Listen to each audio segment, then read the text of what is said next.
प्यारे विद्यार्थियों, आपका बहुत बहुत स्वागत है संचार माध्यम के अगले भाग में। आज हम लोग देख रहे हैं बेतार संचार माध्यम क्या होता है। तो बेतार संचार माध्यम अर्थात जिसमें तार का प्रयोग नहीं है। तार का प्रयोग ना हो तो कौन सा माध्यम होगा? इसमें संचरण माध्यम जो होगा हवा होगी, और हवा अर्थात वायु में विद्युत चुंबकीय तरंगों को छोड़ा जाएगा या संचारित किया जाएगा। तो इस प्रकार ये वायु को यूज करता है एज अ माध्यम। इनके सिग्नल जो प्रेषित हो रहे हैं, इनको प्रेषित करने के लिए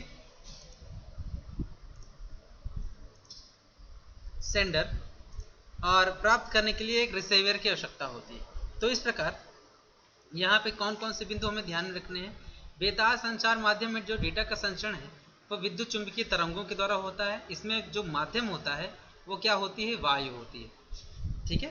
और इनके सिग्नल केवल वही उपकरण ग्रहण कर सकते हैं जिनके पास इस प्रकार के सिग्नल को ग्रहण करने की क्षमता होती है। मतलब वे सिग्नल नहीं ग्रहण कर पाएंगे जिनके पास इतनी कैपेबिलिटी नहीं है। ओके, तो यहाँ पे ये 2 पॉइंट हमें ध्यान में रखने हैं। आइए आगे चलते हैं। अगला जो है, इन तरंगों को कितने भागों में रखा गया है? इन तरंगों को 3 भागों में रखा गया है। पहला है रेडियो एवं माइक्रोवेव तरंगे। बड़ा ही इंटरेस्टिंग होने वाला है ये। रेडियो एवं माइक्रोवेव तरंगे, इंफ्रारेड तरंगे और प्रकाश तरंगे। ठीक है, इन चीजों को हम लोग देखने वाले हैं। तो आइए देखते हैं रेडियो तरंगे क्या होती हैं और माइक्रोवेव तरंगे क्या है। इन दोनों को अलग अलग देखते हैं।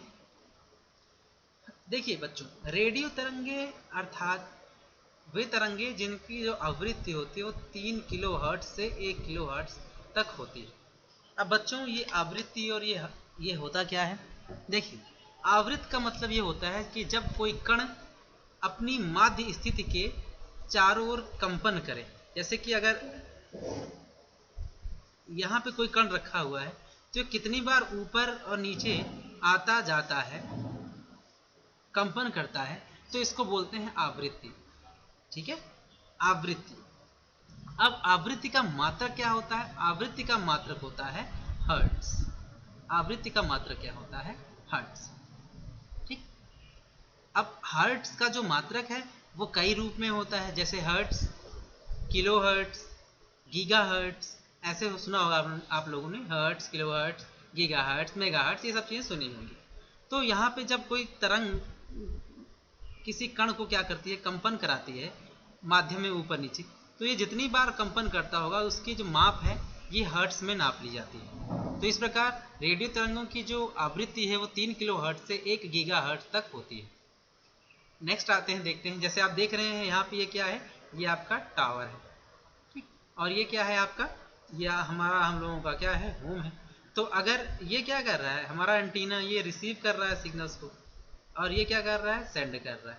तो हमारा एंटीना जो है क्या कर रहा है? इसके द्वारा ट्रांसमिट किए गए सिग्नल्स को क्या कर रहा है? रिसीव कर रहा है। ये सिग्नल्स क्या हैं? ये अगर ये हम लोग क्या कहें, यहाँ पे चारों तरफ क्या है? वायु है। तो ये वायु में विद्युत चुंबकीय जो तरंगे हैं वो क्या हो रही हैं? प्रसारित हो रही हैं। तो प्रसारित हो रही हैं तो ये माध्यम कण को कंपन करा देती होंगी। अब इन्हीं कंपन की ये जो माप है हर्ट्ज। ओके, तो इनका संचरण माध्यम हवा या आकाशीय माध्यम से एंटीना होता है। ये देख रहे होंगे, ये एंटीना है, ये पूरा आपका टावर है, इसके ऊपर एंटीना लगा हुआ है। ये देखिए आपका ये भी एंटीना है। ये एंटीना सेंड करने के लिए है, ये एंटीना रिसीव करने के लिए। ये तरंगे एंटीना के द्वारा चारों दिशाओं में फैल जाती है। ये आपको दिखाई दे रहा है ऐसे ऐसे। ठीक, ये चित्र में आपको केवल एक ही दिशा में सूचना प्रदर्शित हो रही है। अगर आप देखें तो यहाँ पे जो सूचनाएं हैं वो केवल एक ही दिशा में प्रदर्शित हो रही है। आपको ये लग रहा होगा कि सिग्नल केवल ऐसे दिखाई दे रहा है। हो सकता है ये अगर उस तरफ जा रहा होगा तो वहां पर भी ये ऐसे ऐसे सिग्नल जा रहा होगा, इस तरफ आ रहा होगा तो ये ऐसे जा रहा होगा। तो कहने का मतलब, इस एंटीना के द्वारा जो सिग्नल्स क्या है? ऐसे फैलते हैं, चारों दिशाओं में फैल जाते हैं। और इसके फैलने से क्या होता है? उतनी दूरी पे जो भी रिसीवर एंटीना रखा होता है या लगा होता है, ये उन तरंगों को ग्रहण कर लेता है, तो जिसे अन्य एंटीना ग्रहण कर लेते हैं। एक बार ग्रहण रहेगा, ग्रहण कर लेते हैं। इन तरंगों के लिए कई एंटीना एक सीध में होना जरूरी नहीं। देखिए बच्चों, जब ये सेंड करने वाला भेजने वाला एंटीना है और कोई प्राप्त करने वाले एंटीने हैं, ये भेजने वाले एंटीने के बिल्कुल सीध में हो, ये ऐसा होना जरूरी नहीं। ठीक, ये आगे पीछे या किसी कोण पर भी हो सकते हैं, बिल्कुल सीधे होने की जरूरत नहीं। तो इन तरंगों को बांटा कितने प्रकार से गया है? इन तरंगों को कहा गया है लघु तरंगे, मध्यम तरंगे एवं दीर्घ तरंगे। तो ये दूरी के आधार पर और उनकी तीव्रता के आधार पर, दो पैमानों के आधार पर हम लोग बांट लेते हैं, लघु, मध्यम और दीर्घ। अधिक दूरी तक भेजना है तो दीर्घ है, मध्यम दूरी तक है तो आप मध्यम तरंगे भेज सकते हैं, और बहुत छोटी दूरी है तो लघु तरंगे यूज कर सकते हैं। अब बात आती है कि इन तरंगों का यूज किया कहाँ जाता है। तो रेडियो तरंगों का उपयोग मोबाइल रेडियो संचार देखा होगा आप लोगों ने। मोबाइल रेडियो संचार में आपने देखा है, हम लोग कभी कभी यूज कर लेते हैं ब्लूटूथ वगैरह, या और सारी चीजें भी यूज कर लेते हैं। जैसे आप लोगों ने टेथरिंग का नाम सुना होगा, या आप लोगों ने सुना होगा जिसमें हम लोग एक मोबाइल को टच करा के या शेक करके भी कनेक्ट करा सकते हैं। तो ये सारी चीजें रेडियो फ्रिक्वेंसी, रेडियो वेव्स के थ्रू हो सकता है। प्रसारण का भी क्या है, रेडियो तरंगें उपयोग करती हैं। जैसे हम लोग देखते हैं टीवी वगैरह में यूज करते हैं, तो वहां पर भी रेडियो तरंगें उपयोग की जाती हैं। अब उस दूरी के आधार पर लघु, मध्यम और दीर्घ में बांट दिया जाता है। रेडार भी क्या करते हैं, रेडार भी यूज करते हैं। रेडार आप लोगों ने सुना होगा,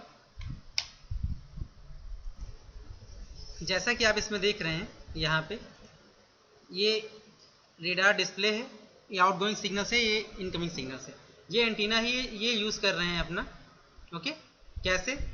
यहाँ पर ये तरंगे छोड़ेगा जो कि इस यान से टकराएंगी और वापस लौटेंगी। तो ये एंटीना है जो कि क्या कर रहे हैं, रेडियो तरंगे यूज कर रहे हैं। देखते हैं कैसे।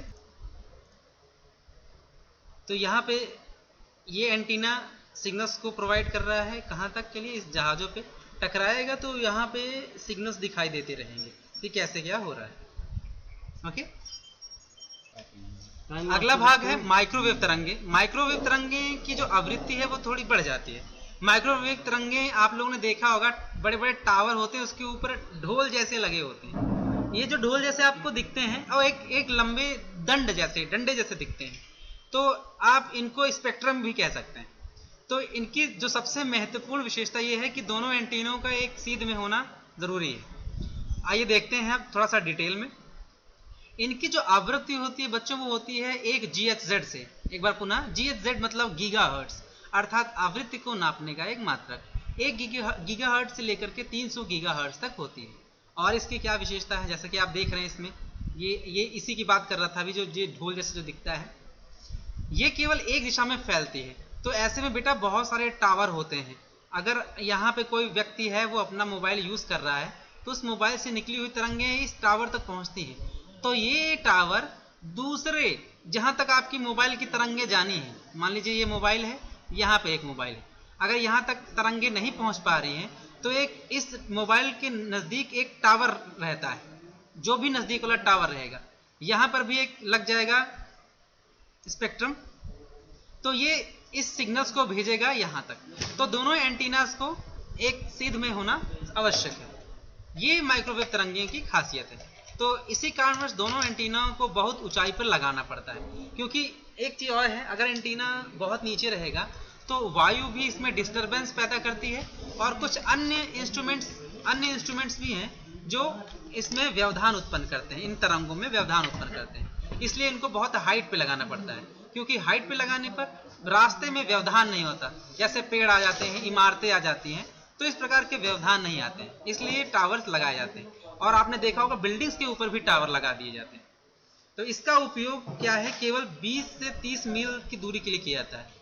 अर्थात 20 मील आप समझिए कि 40 से 50 किलोमीटर तक सूचनाएं प्रेषित की जाती हैं, और उससे अधिक प्रेषित करना हो तो एक बार पुनः एक एंटीना या टावर लगा देते हैं, जिससे वो उसको कैच करके फ्रीक्वेंसी को बढ़ा करके, आवृत्ति को बढ़ा करके, मेंटेन करके आगे अगले टावर को भेज देती है। तो इसका उपयोग कहाँ देखा है आप लोगों ने, ओवन देखा होगा, ओवन में माइक्रोवेव तरंगे होती हैं। जीपीएस ग्लोबल पोजिशनिंग सिस्टम, इसमें भी माइक्रोवेव तरंगे यूज होती हैं। वाईफाई में भी आप माइक्रोवेव तरंगे यूज करते हैं। ब्लूटूथ, रेडार, इन